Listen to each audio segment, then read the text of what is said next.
everybody, so we're back talking some more Season 2 of Invincible on the channel. After a pretty great kickoff to Season 2 last week, setting everything in motion with Mark, and also introducing Angstrom as an antagonist, this week we have a couple other fun adventures, some of which are kind of unexpectedly weird if you couldn't tell by the title of the episode, along with the fact that we're circling back on some plot points that were set up last season. Before I deep dive into my thoughts about Episode 2, share your thoughts down below in the comment section. How'd you feel about Episode 2? Be sure to like the video, and if you haven't already subscribed to the channel, be sure to do so you're up to date with all my Invincible content and all my other reviews on the channel. Once again, we have yet another exciting opening in Episode 2, this time around not as traumatizing. It's a high school graduation. Low-key, I've always loved the fact that it's Reginald VelJohnson High School, and you have Reginald VelJohnson giving the commencement speech at the graduation, even if sadly Mark isn't here to hear the speech since he's off being invincible. Because of all people, Doc Seismic returned. Of all the things he could be mad about, he's mad about the way the Washington Monument was created, which did crack me up how Mark poked a lot of holes in his silly logic, to the point where apparently the only buildings that were okay in his eyes were made of wood. While this battle at large is pretty awesome, watching Invincible face off against Doc Seismic and all these different magma knights, something that I found so poignant about this battle is how perfectly the graduation speech fits, almost if it's directed right at Mark as far as overcoming adversity, given the fact that Mark has so much on his plate, trying to maintain a life as Mark Grayson, saving people as Invincible, and overcoming that trauma afflicted by his father. On the bright side, at least Mark gets to be there just in time to walk across the stage and get his diploma. Turns out that Mark's middle name is Sebastian of all things. That was pretty amusing, along with the fact that Mark just launches his cap into the stratosphere. Even though it's summer break, it doesn't necessarily mean that Mark's gonna have any days off. If anything, we get 2 mini adventures in this one episode since he's always on call with Cecil. Just unfortunate for people in Mark's life, including his mom. He can't go on vacation with her. He tries to have these dates with Amber, and the date the two of them were having was pretty sweet. It just sucks that Cecil had to go and ruin it. Both of the mini adventures that Mark goes on in Episode 2, I feel like are true tests of Mark's character, because he has to deal with the consequences of his father's wrongdoings and try to make things right. Firstly, when he confronts Darkwing, who's the father of someone that was killed by Omni-Man, and later on having to atone for Omni-Man killing the king of the Atlanteans, which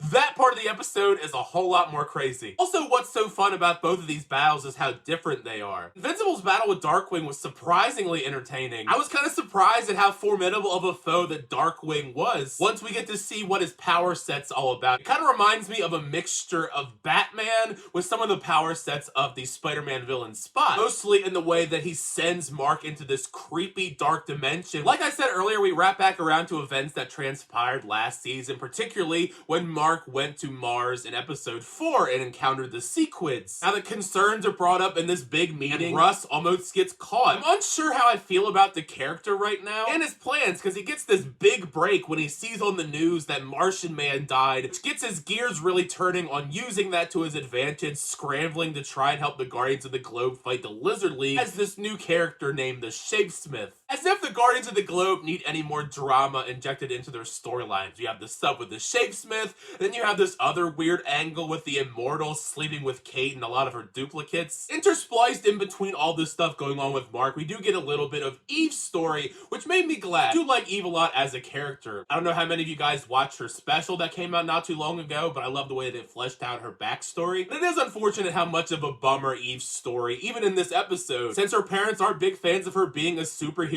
And even when she tries to do the right thing, she just has bad luck no matter what, trying to do good deeds, helping rebuild Chicago, offering to help her stubborn father with money. It just sucks that no matter what, that her father is never going to accept her, on top of the fact that she rebuilt all that stuff on unstable ground, injuring a lot of people. The final third or so of Episode 2, that's when things start to get really weird once we get involved with the Atlanteans. Omni-Man had to go and be a menace and kill their king. So poor Mark, Cecil tells him that he has to go down there, pretty much atone for what his father did by marrying the king's widow. If there's any silver lining to the situation, it's the fact that once he gets down there, that custom isn't a thing anymore. Arguably not as much of a positive. Instead of marrying her, he has to have a trial by combat against this absolutely massive creature. It wouldn't be an Invincible episode if Mark didn't get absolutely brutalized by something, whether it be a creature or a superhero, trying his best to not get the crap beaten out of him by this creature and trying to hold him off until backup arrives, which causes another issue issue in of itself because the explosions from that backup causes the monster to be free, killing a bunch of innocent Atlanteans. While this absolutely is a horrifying situation, I feel like it exemplifies the main struggle inside of Mark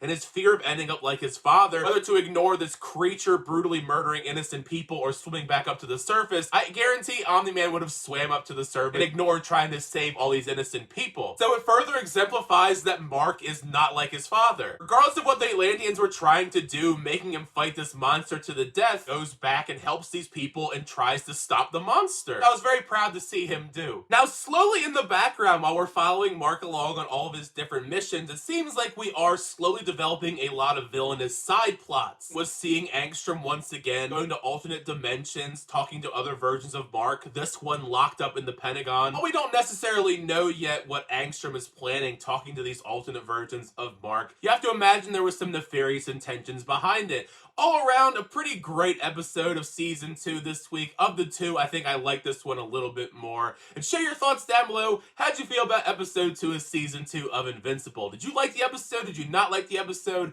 How'd you feel about the missions that Mark went on, fighting Darkwing, and also going down to help out the Atlanteans? Share all your thoughts down below, because part of the fun is to have that conversation with you guys in the comment section down below. Thank you guys, as always, chat videos. I always do appreciate it. Make sure you like on the video and also subscribe to the channel. So update reviews, reactions, unboxings, and more. Next time, I'll see you guys later.